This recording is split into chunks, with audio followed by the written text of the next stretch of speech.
Subscribe now and press the bell icon. अस्सलाम वालेकुम। मैं हूं doctor Saifullah, doctor of medicine and homeopathic physician. आज हम बात करेंगे कॉन्स्टिपेशन, कब्ज़ के बारे में।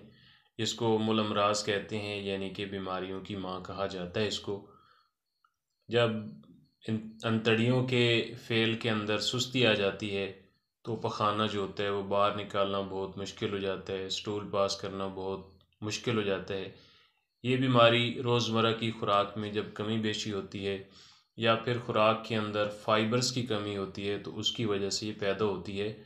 और बाज़ दफ़ा पखाना तो आता है लेकिन खुल कर नहीं आता, और उसकी हाजत जो होती है वो यूँ की त्यों रहती है, थोड़ा सा आता है, इनकम्प्लीट, खुल कर नहीं आता। और बाज़ लोग ऐसे होते हैं जिनको पखाना जो होता है वो कई कई दिन तक नहीं आता, उसकी हाजत भी नहीं होती। और बाज़ दफ़ा पखाना की हाजत होती है लेकिन पखाना जो होता है, स्टूल जो होता है वो बिल्कुल पास नहीं होता, आता नहीं है। तो ये सारी किस्में जो होती हैं वो कॉन्स्टिपेशन या जो कब्ज़ कहलाती हैं।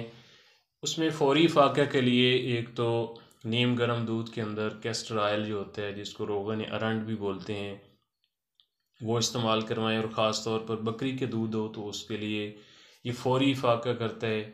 यानी कि एक नीम गर्म कप दूध का हो तो उसमें 1 चम्मच कैस्टर ऑयल डाल दें या रोगन अरंड जिसको बोलते हैं डाल दें, तो फ़ौरी तौर पर जो है कुछ ही देर के अंदर जो है वो पखाना जो होता है, चाहे जितना हार्ड किस्म को हो, फ़ौरी तौर पर जो है वो रिलीफ़ आ जाता है, स्टूल पास हो जाता है। और इसके अलावा फ़ाइबर्स की कमी जो होती है उसको पूरा करने के लिए रोगन ज़ैतून ऑलिव ऑयल जो होता है उसको रोज़ाना 1 चम्मच इस्तेमाल करें। इसके अलावा इसबगोल का छिलका होता है वो बहुत फ़ायदेमंद होता है, उसका सुबह शाम जो है वो इस्तेमाल करें। और कुदरती और नेचुरल होम्योपैथिक अद्वियात कॉन्स्टिपेशन के लिए, कब्ज़ के लिए इंतहाई इफ़ेक्टिव और मौसर होती हैं। और ऐसे लोग जो हाई लाइफ या याशाना ज़िंदगी गुजारते हैं और जो कड़वी कसीली खुराक, मिर्च मसाले वाली, जो फ़ास्ट फूड के शौकीन होते हैं, उनके अंदर अगर कब्ज़ की शिकायत होती है और ऐसी कब्ज़ के पखाना की हाजत होती है, थोड़ा थोड़ा सा पखाना आता है, खुल कर नहीं आता, तो वो नक्सवामीका ये 200 पोटेंसी में इस्तेमाल करें। और इसके 4 ड्राप रात को सोते वक्त एक दफ़ा इस्तेमाल करने हैं।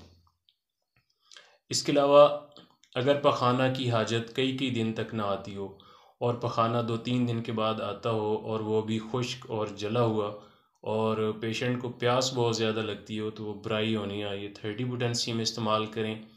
और इसके 3 से 4 कतरे दिन में 3-4 मरतबा इस्तेमाल किए जाते हैं।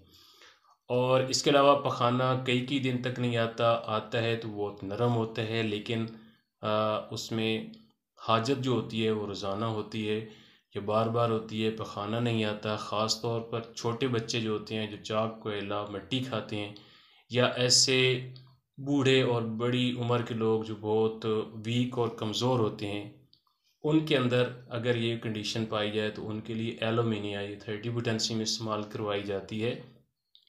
और इसके 3 से 4 ड्रॉप दिन में 3-4 मरतबा इस्तेमाल की जाते हैं। इसके अलावा कॉन्स्टिपेशन के बारे में मज़ीद मालूमात के लिए मेरे चैनल हैप्पी लाइफ डॉग का विज़िट करें और लाइक करें, कमेंट्स करें, शेयर करें और सब्सक्राइब करें।